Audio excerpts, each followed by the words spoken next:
أعوذ بالله من الشيطان الرجيم بسم الله الرحمن الرحيم ألم نخلقكم من ماء مهين فجعلناه في قرار مكين إلى قدر معلوم فقدرنا فنعم القادرون ويل يومئذ للمكذبين ألم نجعل الأرض كفاة أحياء وأمواتا وجعلنا فيها رواسي شامخات وأسقيناكم ماء فراتا ويل يومئذ للمكذبين انطلقوا إلى ما كنتم به تكذبون انطلقوا إلى ظل ذي 3 شعب لا ظليل ولا يغني من اللهب إنها ترمي بشرر كالقصر كأنه جمالة صفر ويل يومئذ للمكذبين هذا يوم لا ينطقون ولا يؤذن لهم فيعتذرون ويل يومئذ للمكذبين هذا يوم الفصل جمعناكم والأولين فإن كان لكم كيد فكيدون ويل يومئذ للمكذبين صدق اللہ العظیم۔ میں اللہ کی پناہ میں آتا ہوں شیطان مردود کے شر سے۔ شروع کرتا ہوں اللہ کے نام سے جو سب پر مہربان نہایت مہربان ہے۔ الم نخلقکم من ماء مہین، کیا ہم نے تمہیں ایک حقیر پانی سے پیدا نہیں کیا؟ پھر ہم نے اسے ایک مضبوط قرار کی جگہ میں رکھا، یعنی کہ ماں کے پیٹ میں، مقررہ وقت تک۔ پھر ہم نے توازن پیدا کیا، چنانچہ اچھا توازن پیدا کرنے والے ہم ہیں۔ بڑی خرابی ہوگی اس دن ایسے لوگوں کی جو حق کو جھٹلاتے ہیں۔ الم نجعل الارض کفاتا، کیا ہم نے زمین کو ایسا نہیں بنایا کہ وہ سمیٹ کر رکھنے والی ہے، زندوں کو بھی اور مردوں کو بھی، اور ہم نے اس میں گھڑے ہوئے اونچے پہاڑ پیدا کیے اور تمہیں میٹھے پانی سے سیراب کرنے کا انتظام کیا۔ بڑی خرابی ہوگی اس دن ایسے لوگوں کی جو حق کو جھٹلاتے ہیں۔ ان سے کہا جائے گا کہ چلو اب اسی چیز کی طرف جسے تم جھٹلایا کرتے تھے، چلو اس سائبان کی طرف جو 3 شاخوں والا ہے، جس میں نہ تو سایہ ہے، یعنی نہ تو ٹھنڈک والا سایہ ہے اور نہ وہ آگ کی لپیٹ سے بچا سکتا ہے۔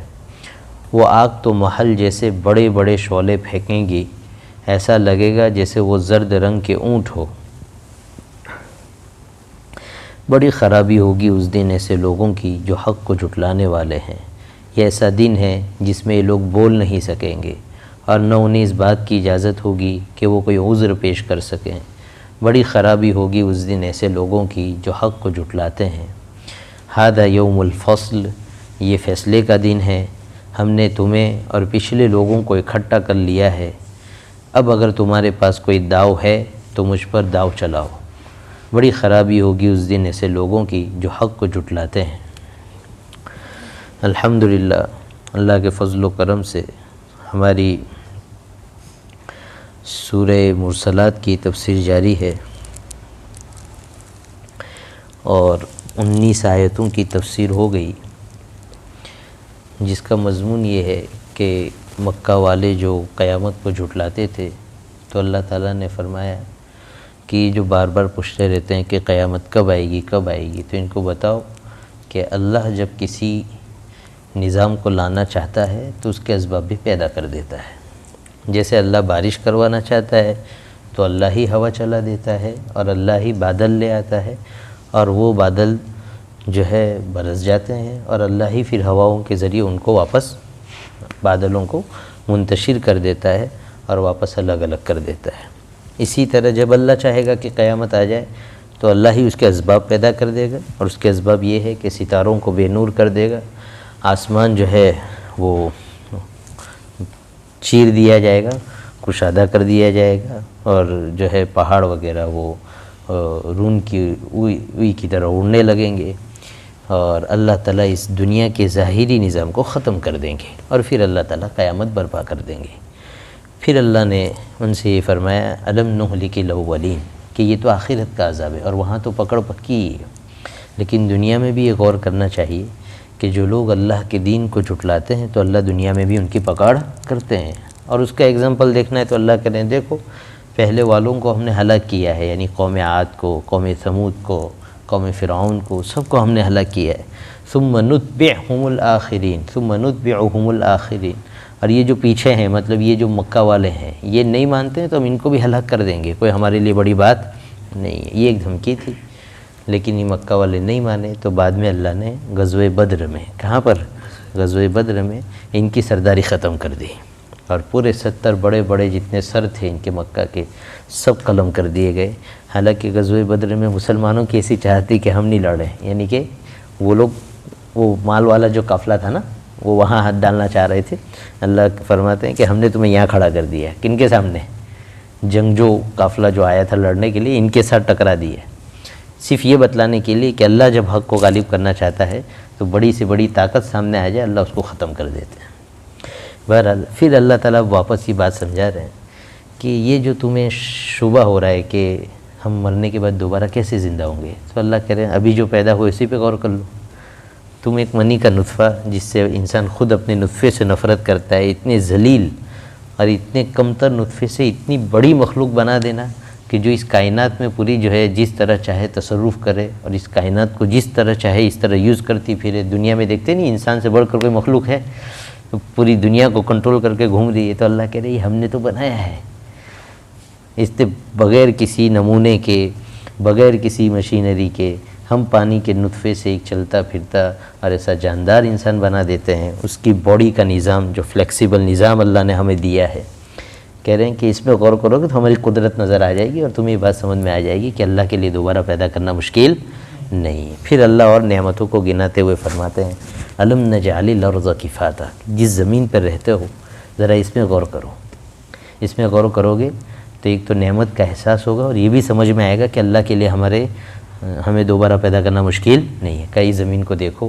یہ مردوں کو بھی سنبھال کے رکھتی ہے اور زندوں کو بھی سنبھال کے رکھتی ہے، یعنی مردے مرتے ہیں تو اسی کے اندر جاتے ہیں، مسلمان ہیں تو اندر جائیں گے، کافر ہے تو جل جائے گا تو اس کی راکھ اڑ کے بھی باہر زمینی کا حصہ بننے والی کہاں جائے گی اس سے باہر، تو اللہ کہہ رہے مردے کو سمیٹ لیتی، اور تم نکلے تھے بھی اسی سے، جیتے بھی اسی پر ہو، اور جاؤ گے بھی اندر تو دوبارہ کیوں نہیں نکلو گے؟ جس نے پہلی مرتبہ نکلا وہ دوبارہ بھی نکلے گا، اس کے لیے کوئی مشکل نہیں۔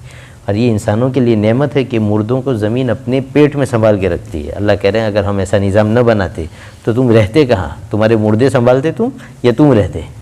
یعنی رہنا تمہارے لیے کیا ہو جاتا ہے؟ مشکل ہو جاتا ہے۔ ہم نے زمین کے اندر کے حصے کو مردوں کے لیے، اوپر کے حصے کو انسانوں کے لیے رکھا، اور یہ دونوں کے سسٹم کو چلانے والی اور دونوں کے لیے کافی نظام ہے۔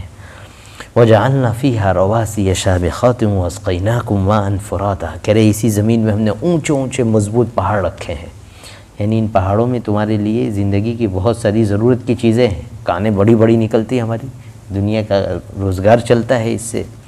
دوسرا یہ کہ اللہ یہ بتا رہے ہیں کہ پہاڑ جیسی اتنی بڑی مخلوق ہم نے جب زمین سے نکال دی تو تم ایک بالش کے 8 بالش کے تمہیں نکالنا ہمارے لیے کیا مشکل ہے؟ ہم تمہیں بھی نکال کر کھڑا کر دیں گے، اسی طرح زمین سے ہمارے لیے کوئی مشکل نہیں ہے۔ منہا خلقناکم وفیہا نعیدکم ومنہا نخرجکم تارۃ اخری، پڑھتے نہیں پڑھتے ہم لوگ مردے کو دفنانے، اسی سے ہم نے پیدا کیا، اسی میں تمہیں لوٹائیں گے اور اسی سے دوبارہ کھڑا بھی کر دیں گے، ہمارے لیے کوئی مشکل نہیں ہے۔ اس کے ایک اور اگر تمہیں وہ چیز دیکھنی ہے تو دیکھو، بولے وَاسْقَيْنَاكُم مَاءً فُرَاتًا، فراوانی کے ساتھ ہم نے پینے کا پانی تم کو دیا ہے۔ پانی کے بغیر زندگی چلتی نہیں۔ تو ایک تو یہ ہے جس رب نے رہنے کے لیے زمین دی، جس رب نے جو ہے برتنے کے لیے زمین میں سب ساز و سامان اور سب نعمتیں اور خزانے رکھے ہیں زمین کے سینے میں، اور جس رب نے جینے کے لیے پانی کی نعمت دی ہے، اسی رب کی وفاداری کرنی چاہیے اور اسی کے سامنے سر ٹیکنا چاہیے، جس کا تقاضا ہے کہ انسان اسلام قبول کرے اور توحید پر آ جائے۔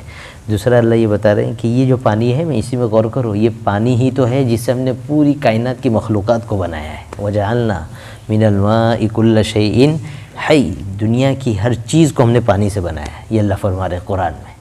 تو اللہ کہہ رہے ہیں تم اس زمین میں جاؤ گے جہاں تو زندگی کا پورا جوہر موجود ہے، خزانہ موجود، تمہیں دوبارہ زندہ ہم کیوں نہیں کر پائیں گے؟ یعنی ضرور کریں گے۔ مطلب یہ ہے کہ ہمارے لیے تمہیں زمین سے دوبارہ پیدا کر دینا کوئی مشکل کام نہیں ہے۔ وَيْلٌ يَوْمَئِذٍ لِّلْمُكَذِّبِينَ، جو لوگ اس دوبارہ زندہ ہونے اور قیامت کے دن کو جھٹلا رہے ہیں، ان کے لیے تو بڑی خطرناک بربادی اور بڑی خطرناک جو ہے تباہی آنے والی ہے۔ کب آئے گی؟ قیامت کے دن آئے گی، جب کھڑے ہوں گے نا اللہ کے سامنے، تب پتہ لگے گا کیا خرابی آئے گی، بربادی۔ اس کی ایک جھلک سنو، اللہ کہہ رہے ہیں قیامت کے دن ہم کافروں سے کہیں گے انطلقوا الی ما کنتم بہ تکذبون، چلو اس عذاب کی طرف جس کو تم دنیا میں جھٹلاتے تھے کہ ایسا کچھ ہونے والا نہیں ہے۔ ان ہی الا حیاتنا الدنیا نموت ونحیا وما یہلکنا الا الدہر، کہ یہ تو روٹین کی لائف ہے، یہاں کوئی آتا ہے، کوئی جاتا ہے، کوئی مر جاتا ہے، ختم ہو جاتی ہے، آگے کچھ ہونے والا نہیں ہے۔ ہمیں جو ہے زمانے کا ایک سسٹم چل پڑا ہے، بس اسی کے مطابق جو ہے لوگ آتے ہیں جاتے ہیں مر جاتے ہیں، ہمیں کوئی پوچھنے والا نہیں۔ تو اللہ کہہ رہے ہیں ایسا نہیں ہے، آخرت میں تمہارے لیے عذاب ہے، اس کو تم دنیا میں جھٹلاتے تھے، آج چلو دکھاتے ہیں۔ وہ عذاب کیسا ہے؟ انطلقوا الی ظل ذی ثلاث شعب، اس سائے کی طرف چلو جو 3 حصوں والا ہے۔ جہنم سے ایک سایہ نکلے گا، جیسے ہی کفار میدان حشر میں کھڑے ہوں گے تو جہنم سے سایہ نکلے گا، اور یہ سایہ پورا حساب نمٹنے تک ان کے ساتھ رہے گا۔ ایک حصہ اس کے سر پہ رہے گا، ایک دائیں جانب رہے گا اور ایک بائیں جانب رہے گا۔ یہ مستقل عذاب ہے ان کے لیے۔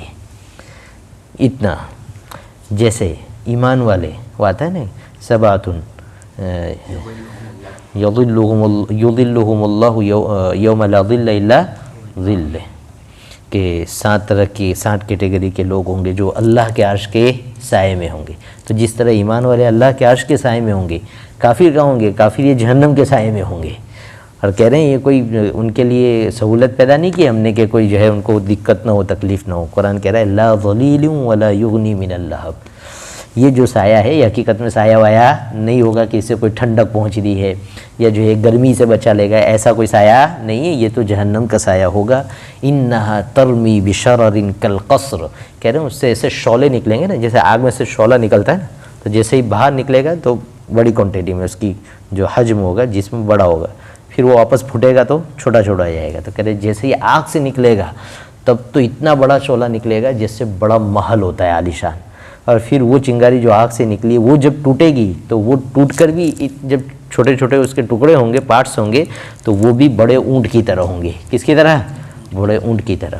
اور وہ یہ تو اس کی جسم ہو گئی، اس کی کنڈیشن کیسی ہوگی، گرم کیسا ہوگا؟ کہ بالکل کالا، کیسا؟ کأنہ جمالۃ صفر، بالکل کالا، بالکل پیلا، جس طرح کا ہوتا ہے اونٹ، اس طرح کے شعلے اٹھ رہے ہوں گے قیامت کے دن۔ اللہ ہماری کیا فرمائے؟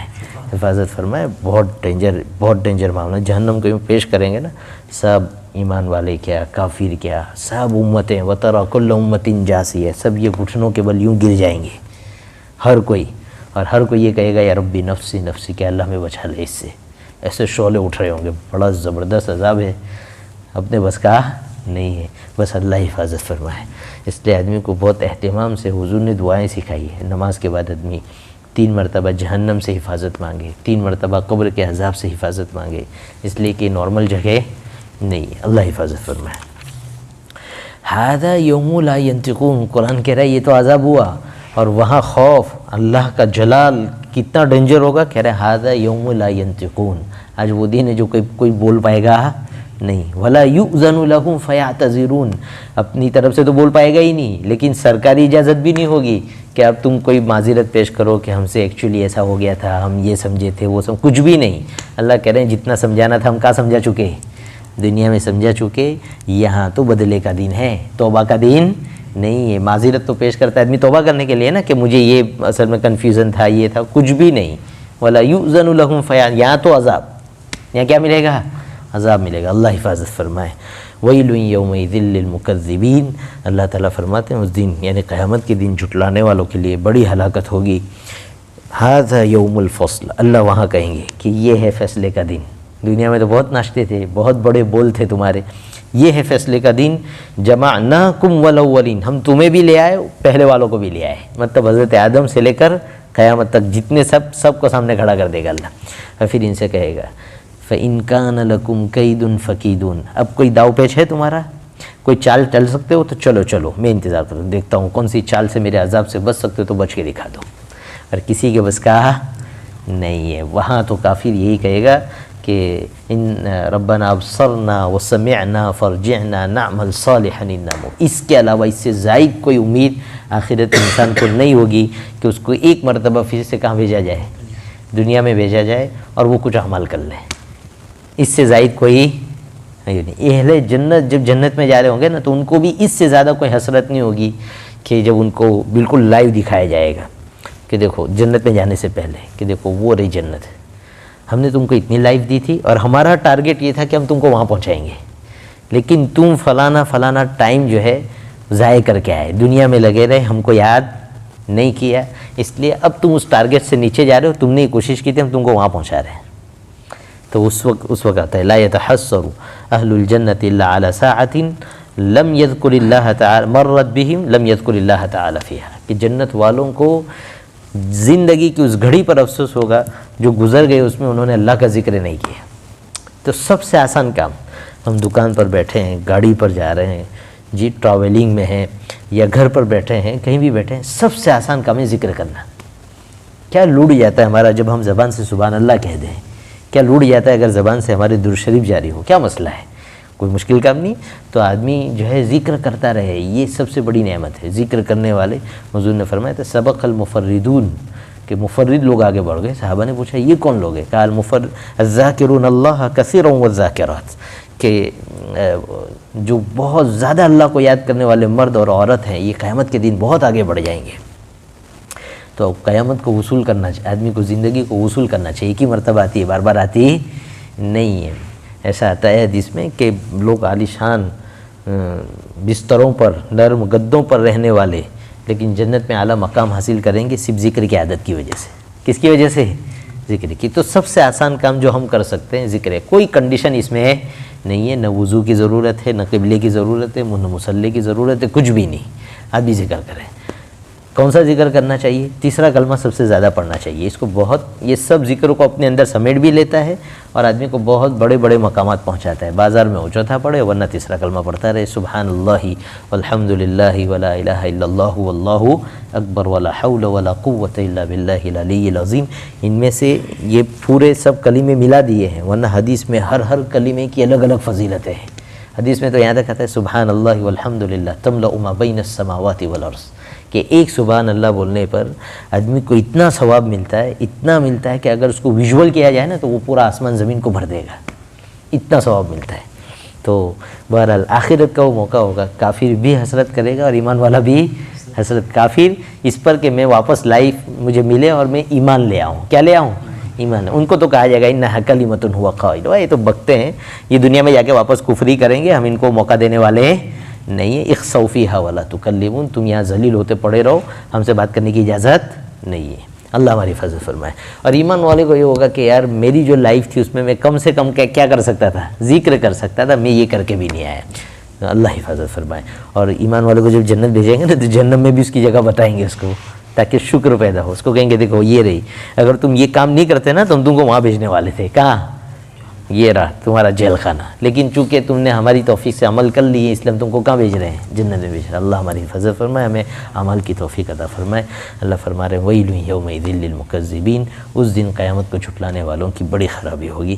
اللہ کا احسان ہے، اللہ نے ہم کو ایمان عطا کیا ہے۔ ہمارا کام ہے ہم اس حال میں دنیا سے جائے کہ ہم کو یقین ہو اسباب کے درجے میں کہ ہماری اولاد بھی کیا باقی رہے گی؟ مسلمان باقی رہے گی۔ 2 وقت کا کھانا تو گدھے کو بھی مل جاتا ہے، ہزاروں لاکھوں کروڑوں پرندوں کو بھی مل جاتا ہے، کھانے کا مسئلہ نہیں ہے، مسئلہ ایمان کا ہے۔ کس کا ہے؟ ان کا کہ بچہ ایمان پر مرے گا۔ انبیاء کو ہی فکر تھی، کس کو؟ حضرت یعقوب علیہ السلام کا انتقال ہو رہا ہے اور ان کے ان کے بچے کھڑے ہیں اور حضرت یعقوب یہ پوچھ رہے ہیں ہم کنتم ما تعبدون من بعدی، میری بات تم کس کی عبادت کرو گے؟ اور انہوں نے کنفرم کر کے کہا قالوا نعبد الہک و الہ آبائک ابراہیم و اسماعیل و اسحاق الہا واحدا ونحن له مسلمون۔ مرتے وقت سب سے بڑا جو ایک نبی جا رہا ہے تو اس کی کتنا بڑا مسئلہ ہوگا وصیت کا، وہ سب سے پہلے یہی پوچھ رہا ہے کہ میرے مرنے کے بعد تم کس کی عبادت کرو گے؟ کہا کہ ہم جو آپ کے باپ دادا جس رب کی عبادت کرتے ہیں یعنی اللہ کی، بس اسی کی ہم عبادت کریں گے، اس کے علاوہ کسی کی عبادت کرنے والے ہیں۔ تو ہم جب مرتے ہیں نا تو ہماری یہی فکر ہونی چاہیے کہ میرے پیچھے میری اولاد بھی کیا ہو، مسلمان ہو، تبھی آخرت کے بھی مزے ہیں۔ اللہ تعالی ہمیں عمل کی توفیق عطا فرمائے اور اللہ تعالی ہماری اولادوں کے سب کی ایمان کی حفاظت فرمائے۔ سبحان اللہ۔